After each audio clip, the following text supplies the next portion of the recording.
Hi, I'm Kathy Kennedy. I'm the Trust Senior Outreach Manager, and we are having a great time this morning exploring the Wolf Preserve located in Southold with John Turner, who's a naturalist and someone that we tap oftentimes for our Connections programs.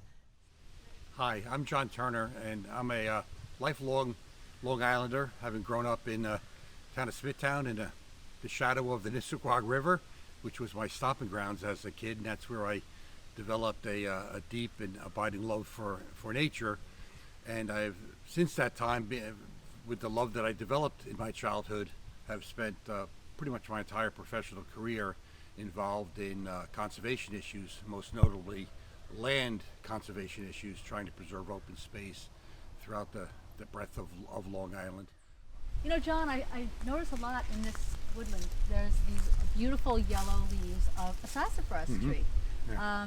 They're very distinctive in their appearance. They are. Can you maybe talk about that? Yeah, sure, I'd be happy to. So if you take a close look at a sassafras tree, you'll notice one of the most distinctive things about it is that not all the leaves are the same. Like an oak tree, the leaves, or maple tree, the leaves look basically the same outline, same shape. But that's not true with sassafras. Sassafras typically has 3 different shaped leaves. They have what we call an entire, or an oval, or a fist leaf that doesn't have any indentations in it, and then you'll find that classic mitten leaves, and then the glove leaves. And the glove leaves, which are kind of the 3 lobes leaf that we can see up here, kids have often told me it reminds them of dinosaur footprints that they see on cartoons, and they kind of do look like that. And what's fascinating about this is that scientists have studied sassafras and determined that the younger the tree is, the more it has the 3 different type of leaves. But as it ages, decades, or more than 100 years, the mitten and the glove leaves tend to fall away, and the tree's dominated by just the entire or oval leaf. So there is actually a change as they get older. But, woodpeckers are cavity nesting bird species. We're starting to really realize just how important they are in forest ecosystems, because they really are, I like to call them, ecological architects. The cavities that they create are used by a lot of other wildlife species, including the squirrels and chipmunks, and of course a whole host of bird species like tufted titmice and black-capped chickadees and screech owls. And so woodpeckers, really, the presence in a forest is a good sign. Maybe not so much for the trees that are going to be affected, but for other species of wildlife that could benefit from their use. And another interesting thing about red-bellied woodpeckers is that if we were to be here 50 years ago, 75 years ago, very unlikely we'd be hearing any red-bellied. They weren't found on Long Island, and it's one of the many species that have now colonized Long Island from the southern United States.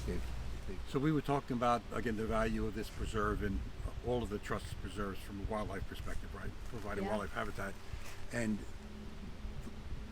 properties that have wetlands add a whole new dimension, right? And that's because you've got a whole host, hundreds of species of both plants and animals that are actually wetland dependent. Something about their natural history or their biology, they need to be wet, like plants. And then of course you got animals like muskrats and otters and things that prefer aquatic environments. And so I'm sometimes asked, what's the kind of the primary determinant for how many species of wildlife you can see in a preserve?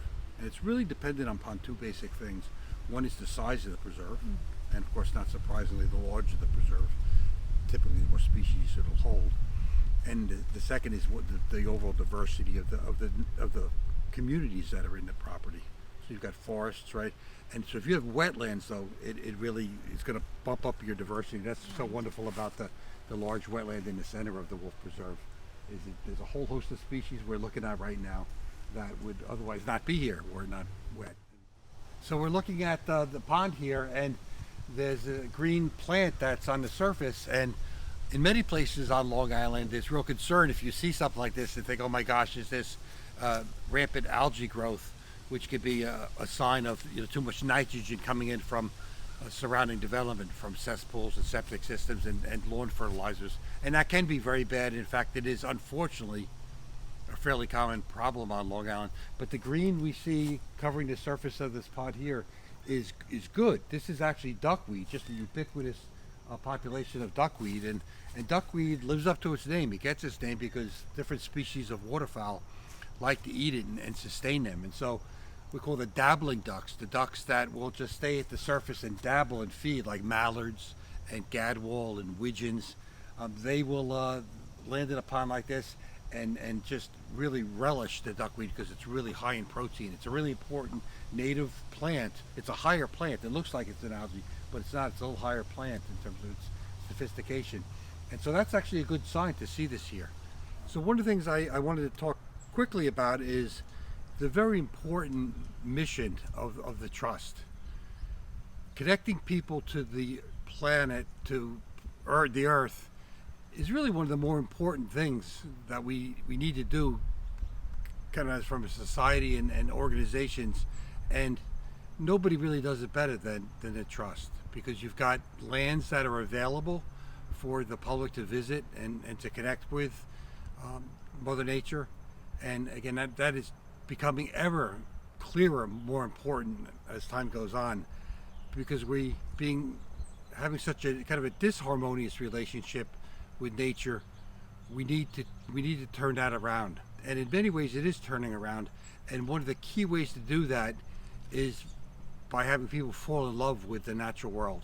Well, how do they do that? They don't do that by watching TV or reading a book. They do it by actually putting on their hiking boots and going out and exploring the parks and preserves on Long Island, again, many of which are owned by the Trust, that can connect people to the natural world and all the wonder and magic that's there. And that's one of the really neatest things about the Trust's work, is really that exposing people to the magic of the natural world.